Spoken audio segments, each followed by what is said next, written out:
Nous sommes réunis pour prier en réparation en raison des innombrables avortements volontaires qui ont lieu en France et dans le monde et qui sont autant de mises à mort d'êtres humains.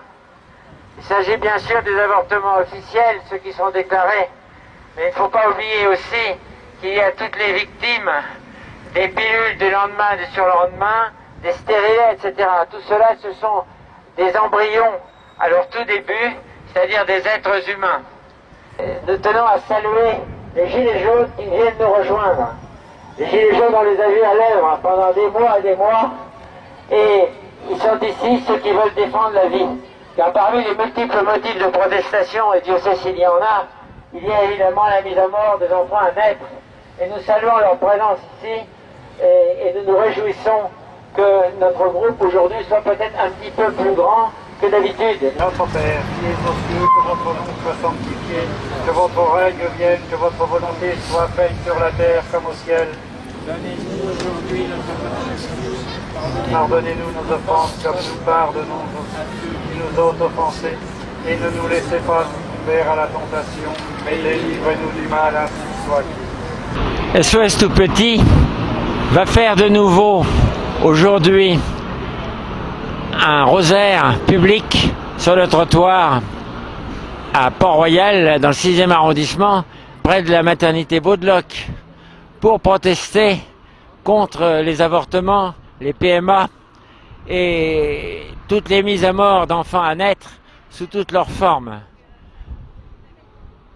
Dans la situation actuelle où il y a une loi de bioéthique qui est en cours de vote, nous pouvons évidemment évoquer cette loi puisqu'elle a prévu une extension des malheurs que nous dénonçons. Notamment, en l'espèce, il s'agira de la PMA pour les homosexuels et les femmes seules. Et puis, il y a un certain nombre d'autres éléments qui sont en cause. Nous ne savons pas encore quelle sera l'issue du vote, puisque la loi est passée devant l'Assemblée nationale, devant le Sénat, et maintenant elle revient devant l'Assemblée nationale. Il s'agit notamment d'utilisation de gènes animaux, éventuellement, pour utiliser pour les hommes, ou des choses comme ça. Nous n'y insistons pas. Nous tenons à rappeler que toute PMA, il ne s'agit pas seulement des PMA pour les homosexuels ou des choses, non. Nous tenons à rappeler que toute PMA représente une hécatombe formidable. Un avortement, c'est un mort. Une PMA, c'est 5 à 10 morts en moyenne. 5 à 10 morts, pourquoi? Eh bien, tout simplement parce que quand on fait une PMA par fécondation in vitro, on fait plusieurs fécondations pour avoir des embryons d'avance. Par exemple, on a vu à la télévision un exemple, 9 fécondations. Ensuite, on élimine quelques embryons qui ne sont pas, qui donnent pas trop confiance. Et puis les autres, on les met dans l'azote, sauf un qui sert à une implantation. Alors la dame qui se fait implanter l'embryon, évidemment, elle a une chance à peu près sur 5 que ça réussisse. Donc si ça ne réussit pas, on recommence, etc. Alors évidemment, les implantations naturelles aussi échouent quelquefois. Donc, mais on peut penser que ces implantations artificielles ont un peu moins de succès quand même que les implantations naturelles. Et surtout, on a un excédent dans l'azote liquide des embryons dont on ne sait que faire en général. Alors ces embryons-là, tôt ou tard, ils servent à la recherche, ils sont détruits, etc. D'où l'hécatombe, parce que très souvent même, après avoir fait 7 ou 8 ou 9 fécondations, il faut recommencer. Et donc on a une situation paradoxale où on fait un gâchis d'embryons formidable. Alors rappelons qu'il s'agit bien d'un être humain. C'est un être humain parce que c'est une évidence biologique à partir du moment où les deux gamètes se sont rencontrés. On a un petit être qui est vivant. Il est vivant à son tout début, mais il est vivant. Cet être vivant, eh bien, il est humain, parce qu'il ne va pas devenir un canard, une grenouille ou un cheval, si on le laisse vivre, mais un homme. Par conséquent, cet être vivant, il est humain. Et le tuer, c'est tuer un être humain. Cette évidence, d'ailleurs, cette évidence biologique est reconnue parfaitement par la loi. Je n'entre pas dans le détail, mais tout de même, les articles 22.11.1 et 22.11.2 du Code de la santé publique le disent clairement. Je dis tout de même une explication. L'article 22.11.1, qui est la reprise de l'article 16 du Code civil, dit que l'être humain et la personne humaine c'est après la naissance, l'être humain doivent être parfaitement respectés. Et l'article 22.11.2 dit qu'on ne pourra manquer à l'article précédent que dans le strict cas du présent titre. Le présent titre, c'est celui qui présente la loi d'avortement, la loi Veil. Autrement dit, on reconnaît que la loi Veil porte atteinte à l'être humain, et quand elle porte atteinte à l'enfant à naître. Donc c'est reconnaître que c'est un être humain.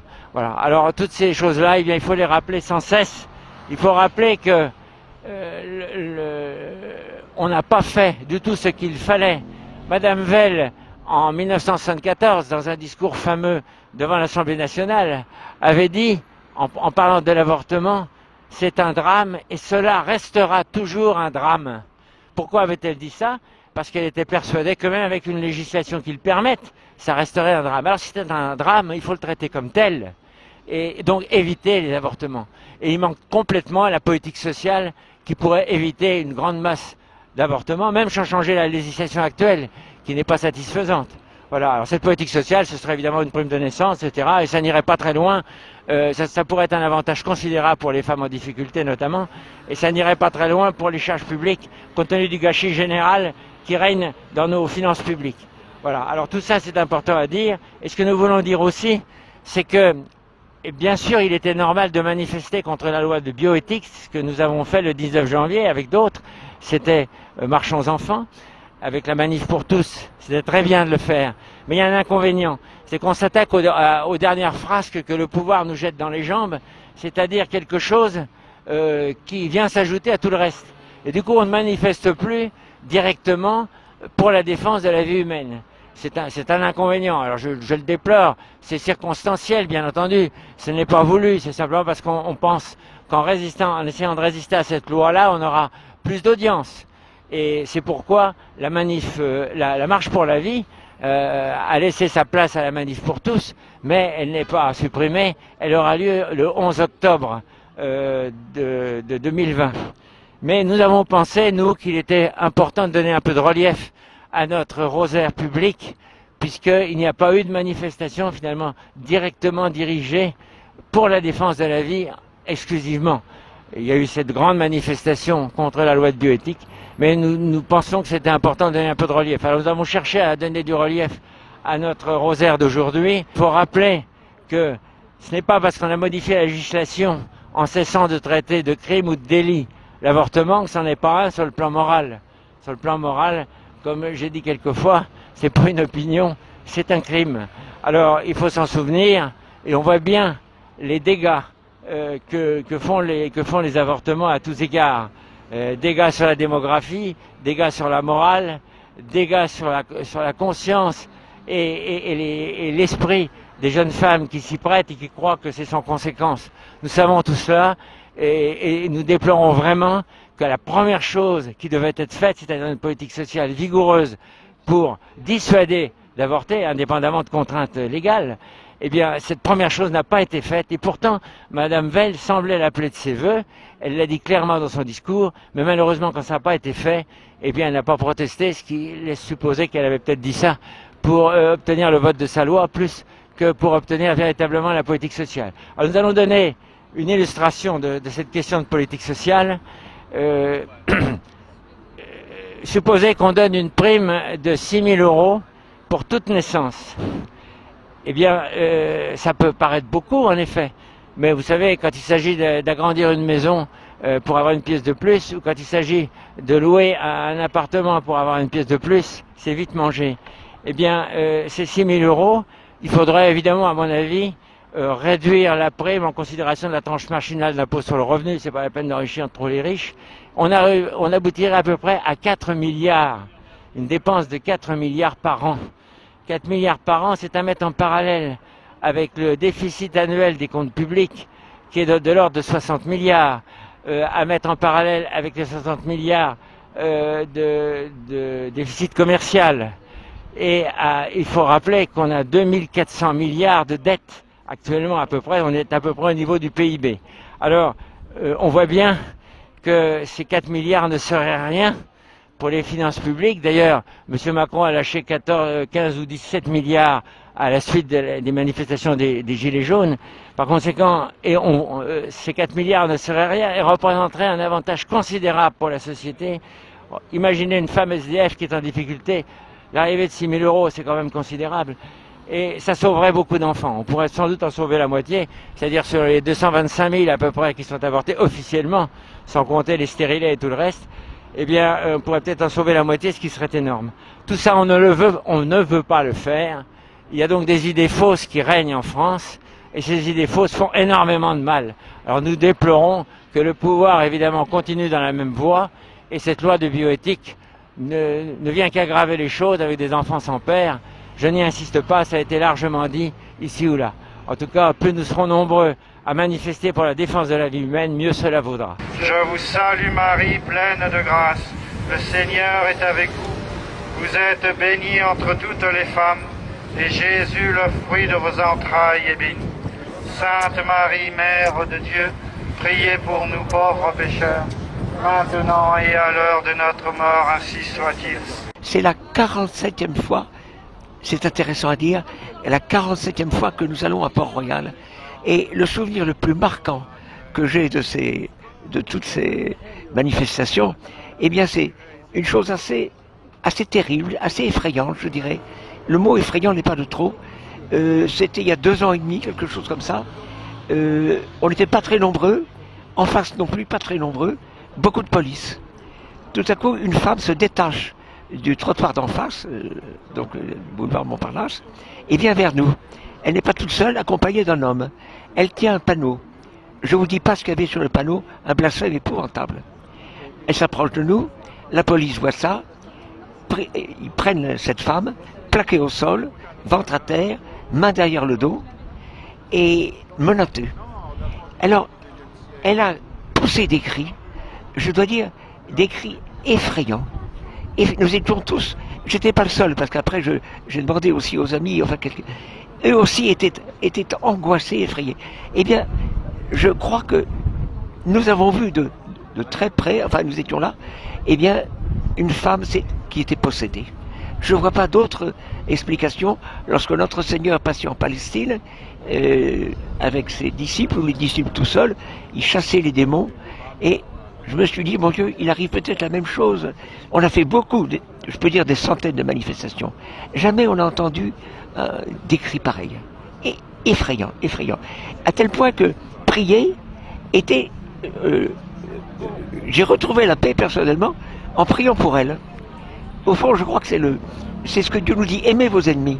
Et comment les aimer? Parce que eux ne veulent rien du tout. Alors, on prie pour eux.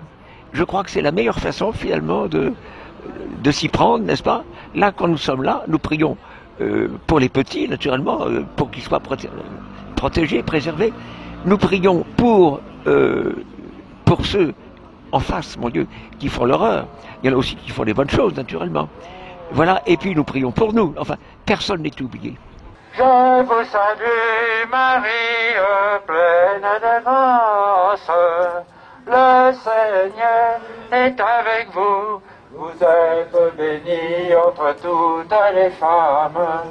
Et Jésus, le fruit de vos entrailles, est béni. Alors, autre chose, nous sommes dans l'actualité du coronavirus. J'ai pas besoin de vous dire. Mon Dieu, on ne parle que de ça. Tout le monde veut se préserver, et on peut le comprendre. C'est pas désirable. Mais, mon Dieu, si on fait une comparaison avec ce que nous vivons là à l'instant, je dirais, mais mon Dieu, tout est en faveur de l'avortement. Hein. On n'est pas en faveur du coronavirus, on est en faveur de l'avortement. Toutes les lois sont tournées dans ce sens. La femme est remboursée à 100%. 100%. Celle qui la garde, c'est à sa charge. Ça peut être un peu aidé, mais enfin pas tellement. Tout ça, c'est impressionnant. En plus, c'est sa dignité. C'est un droit fondamental. Tout est fait pour l'attirer, pour tuer nos enfants au nom de la liberté. Et à ce propos, nous sommes retournés au Grand Orient avec un ami irlando-américain. C'était pas la première fois. Et là, il a été question de l'avortement. On parlait des millions. On peut dire que depuis la loi Veil, c'est au moins, à mon avis, les chiffres sont même plutôt bas, 10 à 15 millions de morts, je dis bien 10 et certainement beaucoup plus, ne serait-ce avec le stérilet, qui est tout sauf contraceptif, mais abortif, et beaucoup de femmes portent le stérilet, et là, ce sera jamais compté. Donc 10-15 millions, nous lui disons ce chiffre, et alors il dit ceci, pas étonné du tout, mais monsieur, là, c'est un enfant illuminé, c'est une femme libérée. Vous voyez, la phrase était tournée à peu près de cette façon-là. C'était un avantage, en quelque sorte. C'était la liberté, au nom de la liberté. Alors là, c'est la définition même du péché. Ô mon Jésus, pardonnez-nous, préservez-nous du feu de l'enfer, attirez au ciel toutes les âmes, surtout celles qui en ont le plus besoin. Nous devons faire la vérité, nous devons agir en faveur de la vérité, et ceci dans la charité. Chercher la vérité et la trouver, bien sûr, et autant que possible répondre par des actes. Alors il y a deux mots qui résument toute notre religion finalement, c'est vérité et amour. Dieu est vérité et amour.